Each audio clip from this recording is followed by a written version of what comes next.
Hello mga mi! Welcome to my channel. For today's video, magluluto ako ng adobong baboy. So ayan nga, iniwan ko mo siya ng pahaba. In-stir fry ko muna hanggang mag-brown siya.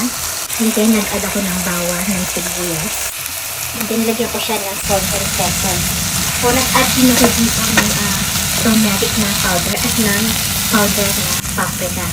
Pangpalasa. Naglagay din ako dyan ng buong sibuyas, ng buong paminta at ng durog na paminta at ng Himalayan salt. So yan, nilagyan ko na siya ng tubig at nilagyan ko na siya ng konting toyo. Hindi ko muna siya nilagyan ng suka. Mamaya na siya. Pag medyo luto-luto na, bandang huli ko na siya ilalagay. So yan, nilagyan ko siya ng brown sugar para mag-balance yung kanyang lasa.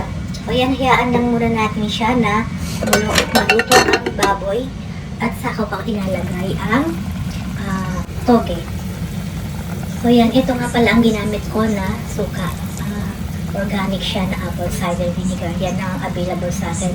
So ayun nga, medyo kumulo na siya. Inad ko na tong toge. So pangkulo siya. At hayaan ko na lang yan na mag-simmer hanggang maluto na yung toge at yung baboy. So ayun nga.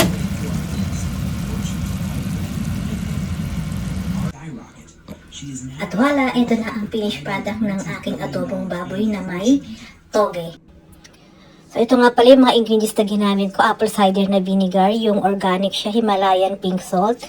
Yan, ground pepper, yung durog na paminta. Nag-add ako ng cayenne pepper at saka ng turmeric powder, tsaka brown sugar. Ito salt, soy sauce and mantika. Tapos yung dahon ng laurel, tsaka yung buong paminta. So ito yung mga ginamit ko na available na ingredients ako. Parang na nga siyang naging ginisang toge.